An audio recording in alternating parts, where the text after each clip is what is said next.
Welcome again to our YouTube channel, Father Danny Perspective. Our God is sufficient for all. Our God is sufficient for all.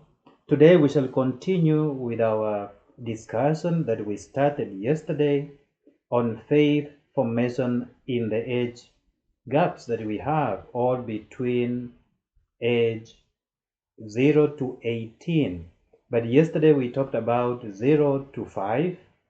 Then today we shall discuss or talk about between age 6 to age 18, what the parents ought to do and the teachers of faith what they need to do in order to pass this faith to these young people.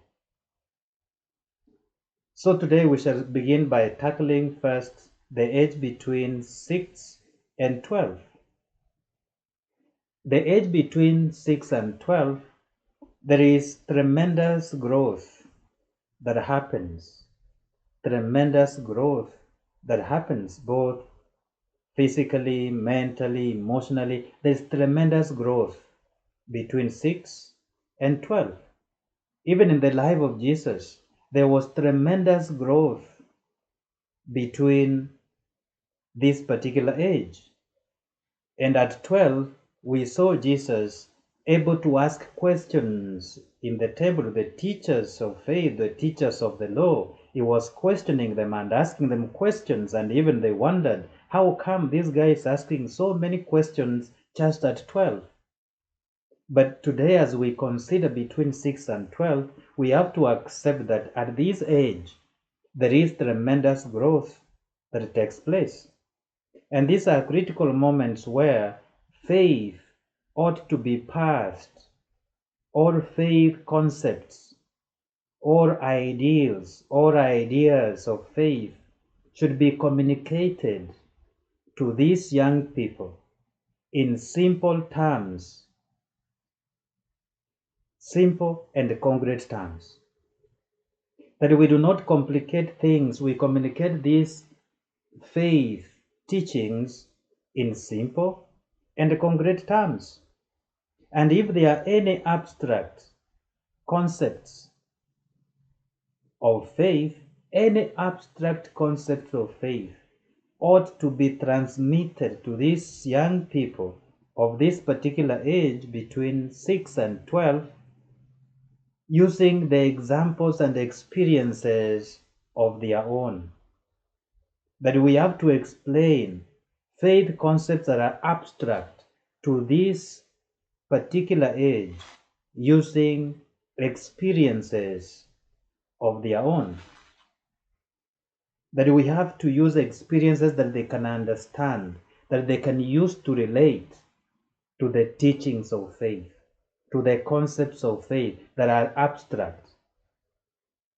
Jesus, when he was teaching, he used very many examples to explain what the kingdom of heaven looked like, or what kingdom of heaven can be understood using their own experiences. He used experiences of the people, like tending of the sheep, using the examples of fishing, using the example of planting of the seed, that the sower went out planting the seeds all over the place, and some grew in the thorns, some in good soil, some on the road, and he explained all this using the experiences of the people for them to understand what the kingdom of heaven is like. He used even the 12 virgins to explain what the kingdom of heaven entails. He used even the example of a feast that was prepared by the king and allowed people to come in. He invited people. Some refused to come and eventually said, okay, everybody come in. At the end, he comes and says, okay, why are you not in the right garment for the wedding feast? And that guy was thrown out. So he was using the experiences of the people, the experiences that people have gone through to explain what the kingdom of heaven was like.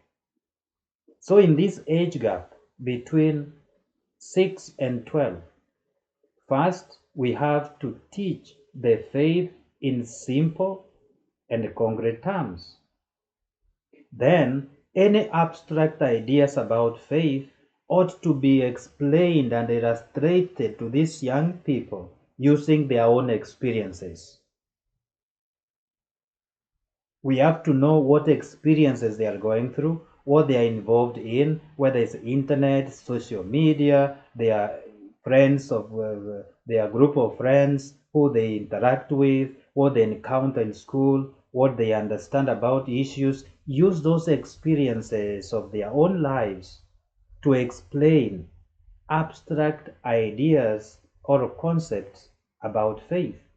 That's where we miss the point as Catholic teachers of faith. We stick to the old ways of teaching the faith to our young people without using their own experiences to explain the abstract ideas about faith. We can quote all the documents we have to them. We can quote all the teachings we have for them. But if we are not able to use their experiences to explain the concepts of faith that are abstract, they may not get it. But that's our responsibility as teachers of faith and the parents. First, pass the message, simple and concrete terms. If they are abstract ideas or concepts of faith, illustrate them, teach them using their own experiences for them to understand what you are teaching them. We remember this time between 6 and 12, the young people are very conscious. They are aware of the rules. They know the don'ts and the do's. They are very keen on the rules. They are conscious about it. Therefore, at this age, this is when the children are to be taught morality and behavior. At this age, they are supposed to be taught about morality, behavior, from the standpoint of God's guidelines. That we have guidelines that are laid out that govern and guide our morality and our behavior. This is how we behave as Christians. These are the moral values that we have as Christians, and these are the guidelines as they develop relationships and friendships and peer groups, that they are able to go and know how to behave, to know the guidelines about morality from the standpoint of God. That God has guidelines on our behavior and our moral values as Christians. Those are the major things we have to focus on between 6 and 12. Passing on the message in simple and concrete terms and explaining abstract concepts of faith using their own experiences, and also guide them, teach them morality from God's point of view, that there are guidelines God has laid out for us as Christians, as believers. These are our moral values, and this is how we ought to behave. Then as we move on to age 13 to 18, this becomes a very critical time, very critical moment in their lives of being adolescents. And at this moment, they are doing identity formation. They want to form their own identity. They are out in socializing. They are out in forming their own conscience. So all these things are happening in this age between 13 and 18. Identity formation comes to play, socialization comes to play, and formation of their adult conscience comes to play. So it's a critical moment that as they form this identity, they must not miss the Christian part of it, the faith part of it. As they go socializing themselves, they ought to know how to socialize from being a Christian and being a faith follower of Christ. And that their conscience, as they form it as adults, they have a faith aspect of it.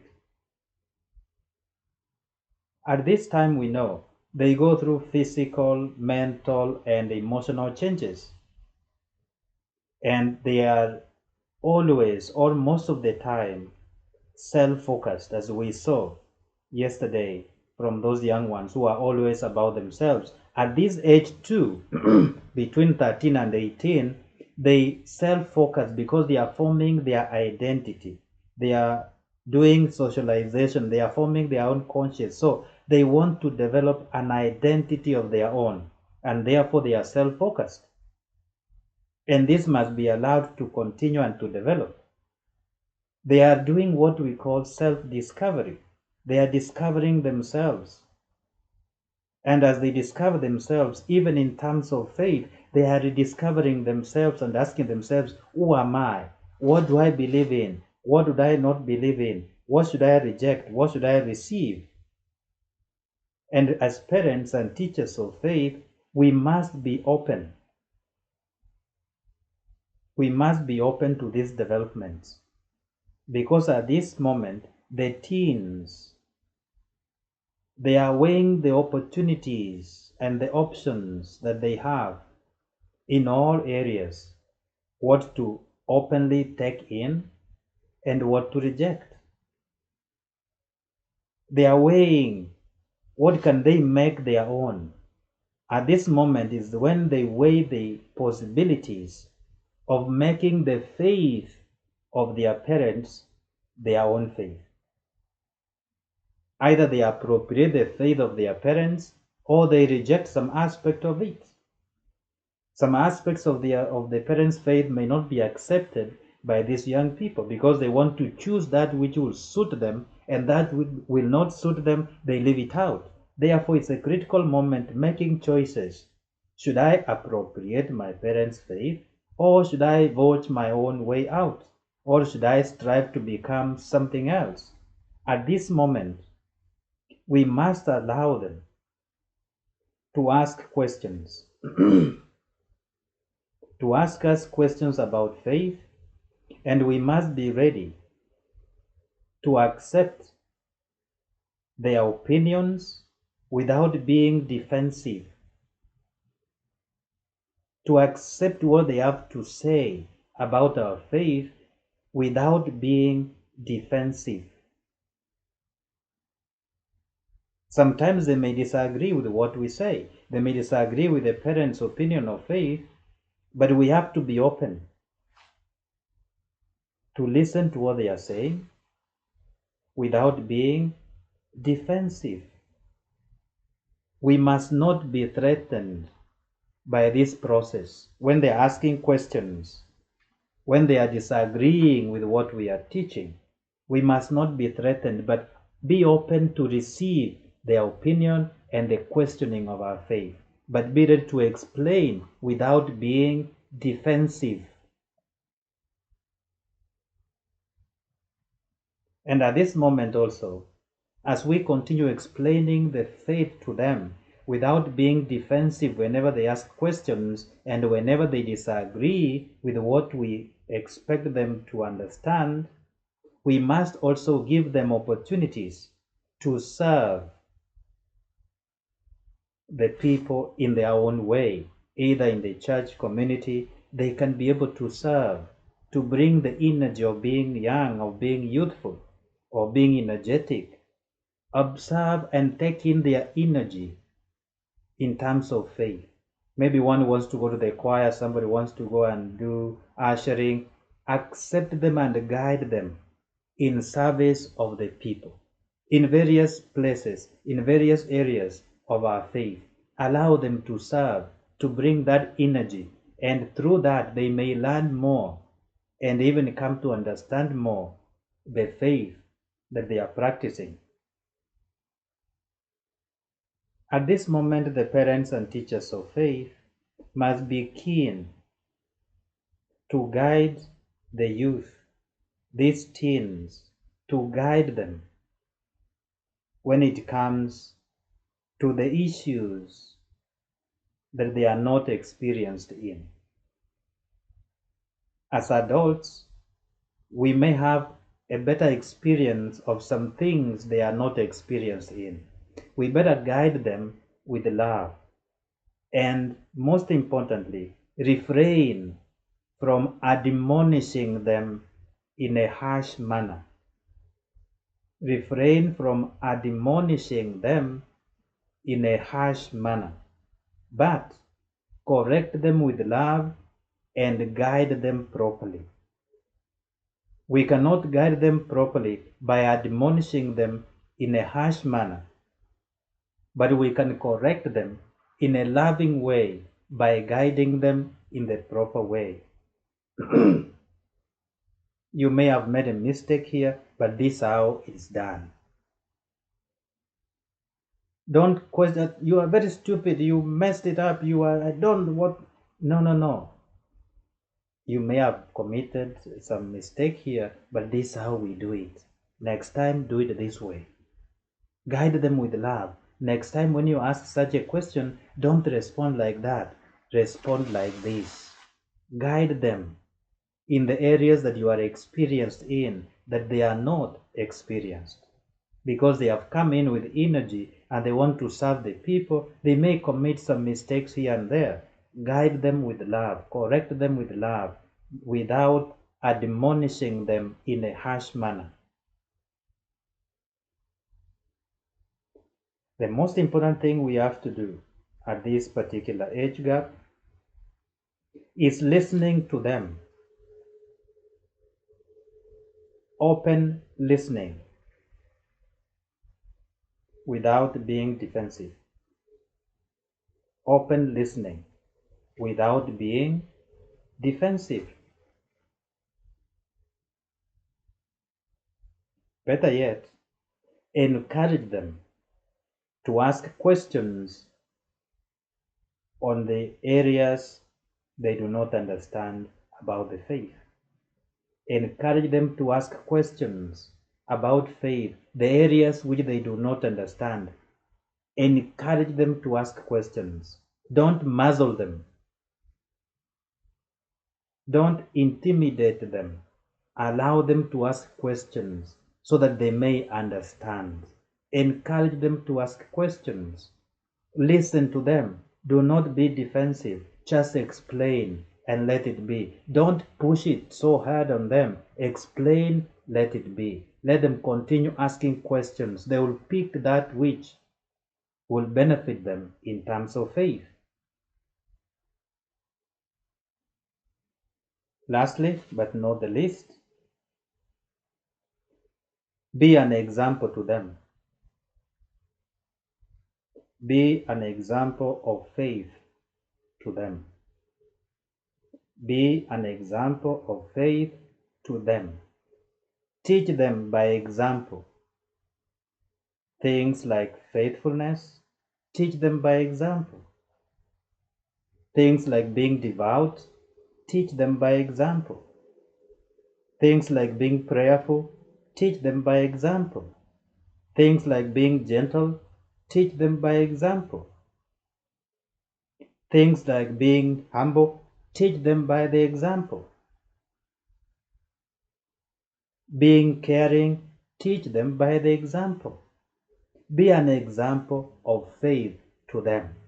Whatever you teach them, whatever you explain to them, whatever you pass on to them, teach them by example. Offer them example of faith. Be an example of faith to them.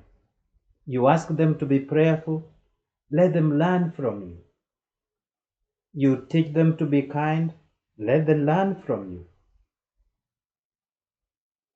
You teach them to be respectful, teach by example, let them learn from you.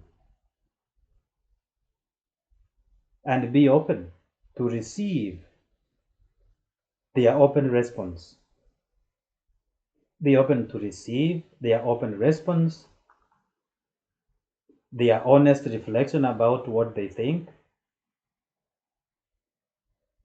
and never tire to nurture them in faith.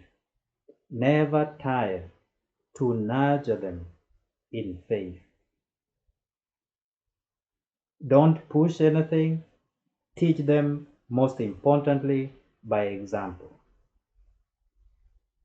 And after this, as they continue growing, they will pick that which will suit them, and they will easily choose the faith of the parents, the faith of the teachers of faith. Those are the most important things for them because they want to form an identity.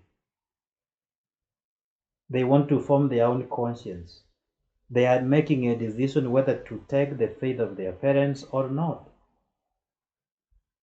If we teach them by example, they'll be ready to say, yes, I want to be like my father. I want to be like my mother. I want to be like my aunt. I want to be like my friend or the neighbor. We teach them by example.